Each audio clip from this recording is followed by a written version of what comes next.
فَإِذَا اطْمَأْنَنْتُمْ فَأَقِيمُوا الصَّلَاةَ إِنَّ الصَّلَاةَ كَانَتْ عَلَى الْمُؤْمِنِينَ كِتَابًا مَوْقُوتًا۔ السلام علیکم ورحمۃ اللہ وبرکاتہ۔ الحمد للہ رب العالمین والصلاة والسلام علی اشرف الانبیاء والمرسلین نبینا محمد وعلی آلہ واصحابہ اجمعین وبعد۔ نماز سیریز کا اگلا جو موضوع ہے اور وہ بھی اذان کے احکام اور مسائل سے متعلق، وہ ہے مؤذن اور اسی طرح سے اذان کی شرطیں، یعنی وہ کون سی چند شرطیں ہیں نبی کریم صلی اللہ علیہ وسلم کی سنت کی روشنی میں جو ایک مؤذن کے لیے پائی جانی ضروری ہیں، اذان میں اس کا پایا جانا ضروری ہے۔ تو اذان اور مؤذن کی شرطیں کیا ہیں؟ اس سلسلے میں احادیث رسول صلی اللہ علیہ وسلم کو سامنے رکھنے سے پتہ چلتا ہے کہ کئی ایک شرطیں ہیں جو اذان اور مؤذن سے متعلق ہیں۔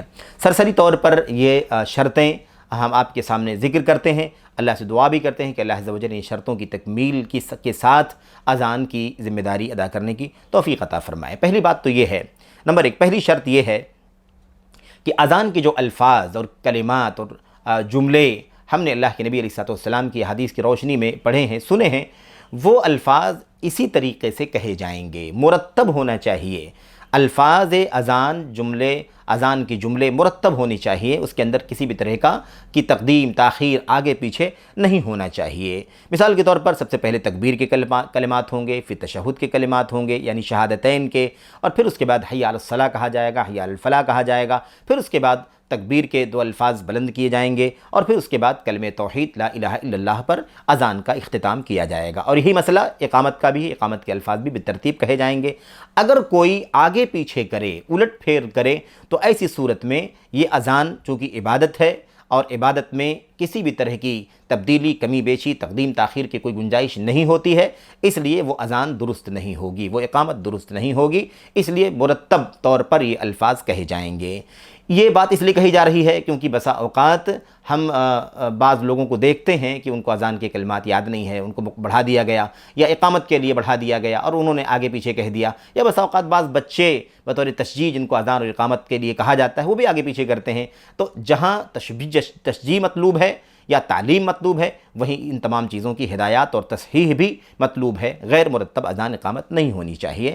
اللہ کے نبی علیہ السلام کی مشہور حدیث ہے من عمل عملا لیس علیہ امرنا فہو رد، چونکہ یہ جامع حدیث ہے اور اللہ کے نبی علیہ السلام کے جوامع الکلم میں سے ہے، اس لیے جہاں بھی آپ دیکھیں گے اس طرح کی بات، یہ حدیث وہاں پر فٹ ہوتی ہے، منطبق ہوتی ہے، اور اس سے پتہ چلتا ہے کہ کیا صحیح ہے کیا غلط ہے۔ نمبر دو، دوسری جو شرط ہے اس سلسلے میں وہ یہ ہے کہ اذان کے کلمات، اذان کے جملے جو ہیں وہ مسلسل کہے جائیں گے، بیچ میں فاصلہ نہیں ہونا چاہیے کہ معمولی فاصلہ، مثال کے طور پر کسی کو جمائی آ جائے، چھینک آ جائے یا اس طرح کے تھوکنے کی ضرورت پڑ جائے تو ٹھیک ہے، یعنی چند لمحے کے لیے، چند سیکنڈوں کے لیے یہ مسئلہ ہے، لیکن اس کے علاوہ لمبا فاصلہ، دیر تک یعنی رک جایا جائے اور الفاظ اور جملے ایک دوسرے سے جدا ہو جائیں، متفرق ہو جائیں، تو ایسا درست نہیں ہے، ایسا نہیں ہونا چاہیے، بلکہ تسلسل کے ساتھ، توالی کے ساتھ اذان کے الفاظ اور اقامت کے الفاظ کہے جانے چاہیے۔ نمبر تیسری شرط یہ ہے کہ اذان جو ہے نماز کا وقت داخل ہوتے ہی کہا جانا چاہیے۔ دو چیز، ایک تو اذان کا وقت داخل ہوتے ہی کا مطلب یہ ہے کہ اس سے پہلے نہیں کہنا ہے، اور دوسرا معنی یہ ہے کہ وقت داخل ہونے کے بعد تاخیر بھی نہیں کرنا ہے، کیونکہ اصل جو وقت ہے نماز کا اس کا اعلان کرنا ہے، ہمیں اول وقت کا اعلان کرنا ہے، افضل وقت کا اعلان کرنا ہے، اصل وقت کا اذان، الاصل وقت جو نماز کا ہے اس کے لیے ہمیں اعلان کرنا ہے۔ اس لیے الصلاۃ لوقتہا، الصلاۃ لاول وقتہا وغیرہ کے جو الفاظ ہیں اس کی واضح دلیلوں میں سے ہیں۔ تو اذان کے الفاظ کے اندر اذان کہنے میں یہ خاص ہدایت ہے، خاص شرط ہے کہ اذان جو ہے جو ہونی چاہیے وہ وقت داخل ہوتے ہی ہونی چاہیے، نہ اس سے پہلے ہونی چاہیے، کیونکہ غلط ہوگا، نماز کا وقت داخل نہیں ہوا، اعلان کیا جا رہا ہے، اور اگر اس کے بعد تاخیر کی جائے گی تو لوگوں کو یہ اشتباہ ہوگا کہ اب نماز کا وقت شروع ہو رہا ہے، جبکہ ایسی بات نہیں ہے، اور لوگ اول وقت سے، افضل وقت سے لیٹ ہو جائیں گے، دیر ہو جائیں گے۔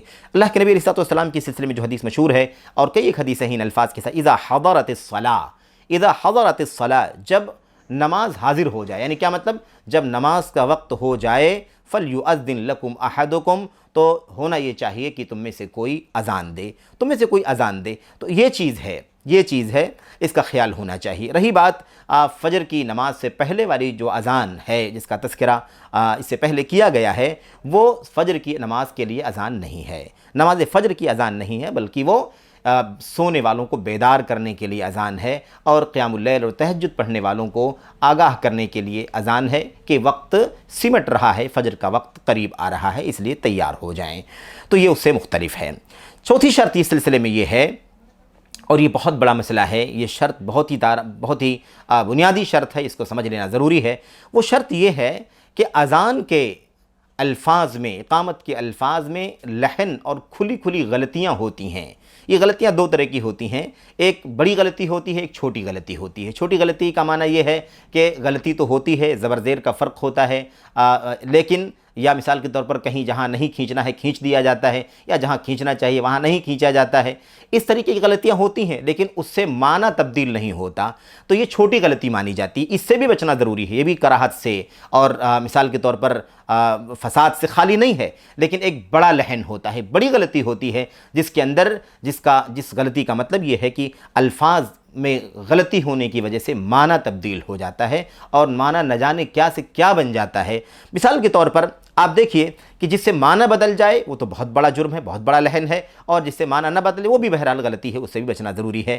یہ عام طور پر اذان کے اندر سننے میں آتا ہے، دیکھنے میں آتا ہے کہ اس طرح کی غلطیاں چھوٹی بڑی لحن کی پائی جاتی ہیں۔ مثال کے طور پر کوئی اگر اذان کی آواز بلند کرے اور اللہ اکبر کہنے کے بجائے اللہ اکبر، عام طور پر دیکھا جاتا ہے کہ لوگ با کے بعد کافی یعنی مدہ ظاہر کرتے ہیں، ایسا لگتا ہے کہ اس کے بعد الف ہے یا ایک سے زیادہ الف ہے، اس طرح سے بس اوقات لگتا ہے۔ تو اللہ اکبر یہ اس طریقے سے ادا کیا جانا چاہیے، لیکن اللہ اکبر اس طرح کہنے سے الف کا اضافہ ہو جاتا ہے، اور علماء نے بڑی وضاحت سے لکھا ہے کہ اکبر کا جو معنی ہے تفضیل ہے، یہ جس کے معنی ہوتے ہیں سب سے بڑا، اور اکبار کہنے کے بعد معنی بدل جاتا ہے۔ اکبار اگر کہہ دیا جائے گا تو اکبار، جیسے کہ علماء نے لکھا ہے کہ اکبار یہ قبر کی جمع ہوگی، اور قبر کے معنی ڈھول اور طبلے کے ہوتے ہیں۔ اب آپ سوچئے اللہ اکبار کا معنی کیا بن جائے گا؟ اللہ بہت سارے ڈھول تاشے، یعنی کیا مطلب ہے یہ؟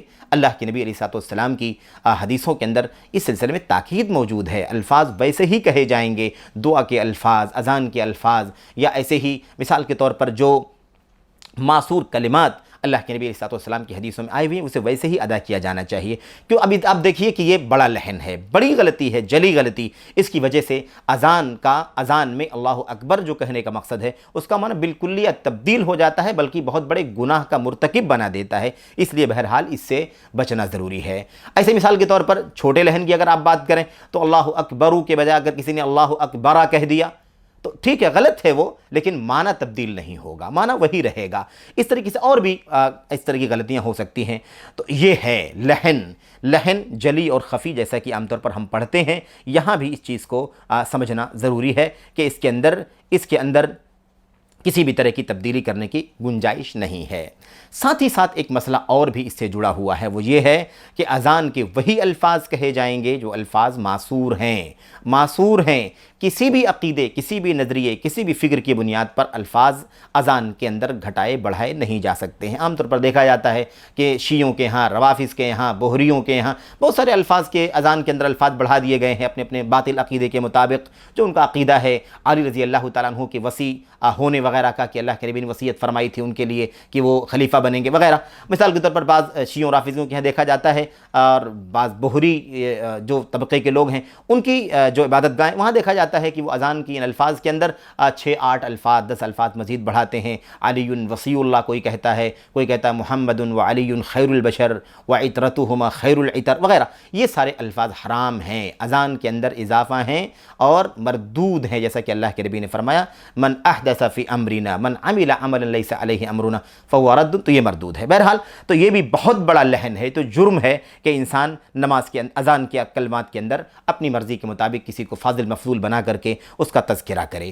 بہرحال پانچواں نقطہ اس سلسلے میں یہ ہے شرائط میں سے کہ اذان کی جو اذان کی جو الفاظ کلمات ہیں اسے بآواز بلند کہنا چاہیے. اگر پست آواز میں کہا جائے گا تو اس کا مقصد حاصل نہیں ہوگا. اس پر کچھ باتیں ہو چکی ہیں کہ آج الحمدللہ وسائل ہے جدید، اس کے ذریعے سے آواز بلند ہو جاتی ہے، لیکن پھر بھی ہونا یہ چاہیے کہ بلند آواز کے ساتھ اذان پکاری جائے. گرچہ مائک میں کہی جائے تب بھی آواز بلند ہونی چاہیے بولنے والے کی بھی. اس سلسلے میں نبی کریم صلی اللہ علیہ وسلم کی اور بھی مزید روایتیں ہیں. اللہ کے نبی نے فرمایا تھا اذا كنت في غنمك او باديتك فاذنت فارفع صوتك بالنداء. جب تم کہیں بھی رہو، بکریوں کے چرانے میں مشغول رہو، صحراؤں میں رہو، پہاڑوں کی چوٹیوں پر رہو، اور تمہیں وقت ہو جائے نماز کا تو تم اذان دو، تو وہاں بلند آواز سے اذان دو. تو یہ بھی بہرحال شرائط میں سے ہے، کیونکہ مختلف روایتوں کے اندر آواز بلند کرنے کا تذکرہ موجود ہے. چھٹا پہلو یہ ہے اس سلسلے میں کہ اذان کی جو الفاظ ہیں ان الفاظ میں کسی بھی طرح کی تعداد میں اضافہ نہیں ہونا چاہیے. جو تعداد الفاظ کی اذان کے الفاظ کی ہے وہی الفاظ استعمال کیے جائیں گے. اور بات آ چکی ہے کہ اذان کے الفاظ حضرت بلال رضی اللہ تعالیٰ عنہ کی مشہور روایت کے اندر 15 ہیں. اس کا اہتمام کیا جانا چاہیے. اور اگر دوسری روایت پر عمل کیا جائے تو الفاظ جو اذان کے ہیں وہ 19 ہیں، ان کا اہتمام کیا جانا چاہیے. خلط ملط بھی نہیں ہونا چاہیے. اسی طریقے سے 7واں نقطہ یہ ہے کہ اذان جو دینے والا ہو مؤذن وہ ایک ہی ہونا چاہیے. یعنی ایک اذان میں 2 لوگوں کی آوازیں نہیں ہونی چاہیے. اذان شروع کرے وہی اذان کو ختم بھی کرے. ایسا نہیں کہ کچھ الفاظ کوئی کہے اور کچھ بقیہ الفاظ کوئی دوسرا اذان میں پکارے. اس طرح سے اذان درست نہیں ہوگی. 8ویں بات یہ ہے کہ اذان عبادت ہے، عبادت کا حصہ ہے. اس لیے باقاعدہ استحضار نیت ہونا چاہیے کہ یہ فلاں نماز کے لیے اذان پکارنا ہے. یہ چیز اس کے دل کے اندر ہونی چاہیے جو اذان دینے کے لیے جا رہا ہے مؤذن. اس کے علاوہ مزید اور بھی جو شرطیں ہیں ان شرطوں میں سے ایک شرط یہ ہے کہ مؤذن کو مسلمان ہونا چاہیے. ظاہر ہے کہ جو مسلمان نہیں ہے وہ اذان دینے کا اہل نہیں ہے. اس طریقے سے 10ویں بات یہ ہے کہ اذان دینے والا اگر کوئی بچہ بھی ہے تو کم سے کم ممیز ہونا چاہیے. ممیز کا مطلب یہ ہوتا ہے کہ وہ شعور ہو، یعنی تمیز ہو اس کے پاس، وہ بات اس کو کہی جائے تو بات سنے اور سمجھے. گرچہ بالغ نہیں ہو کوئی حرج نہیں ہے، لیکن اسے ممیز ہونا چاہیے. یعنی خطاب اگر آپ کریں، اس کو مخاطب کریں تو سمجھے، آپ کی بات کا جواب دے. اگر کوئی چیز آپ اسے کہہ لانے کے لیے تو وہ لائے. اتنا شعور والا بچہ ہونا چاہیے. ایسے بچے سے اذان دلوانی چاہیے. اس سے چھوٹے بچے سے اذان نہیں دلوانی چاہیے، اس سے بچنا چاہیے. ایسی عقل مند ہونا چاہیے. کوئی مجنون پاگل اذان دے گا تو اذان درست نہیں ہوگی.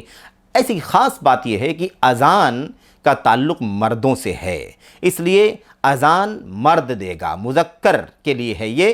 اس لیے اگر کوئی خاتون اذان دے تو اس کی اذان درست نہیں ہوگی اور معتبر بھی نہیں ہوگی، ناقابل اعتبار ہوگی. حضرت ابن عمر رضی اللہ تعالیٰ عنہ نے فرمایا تھا لیس علی النساء اذان ولا اقامہ. اس کے اندر اطلاق ہے، نہ اذان دینا ہے نہ اقامت ان کو کہنا ہے، نہ ان کے لیے اذان ہے نہ ان کے لیے اقامت ہے کہ وہ الگ سے اذان اقامت کہیں یا کہلوائیں. ایسا نہیں ہونا چاہیے. تو عورت جو ہے وہ اذان کے اہل میں سے نہیں ہے، یعنی اذان سے اس کا تعلق نہیں ہے.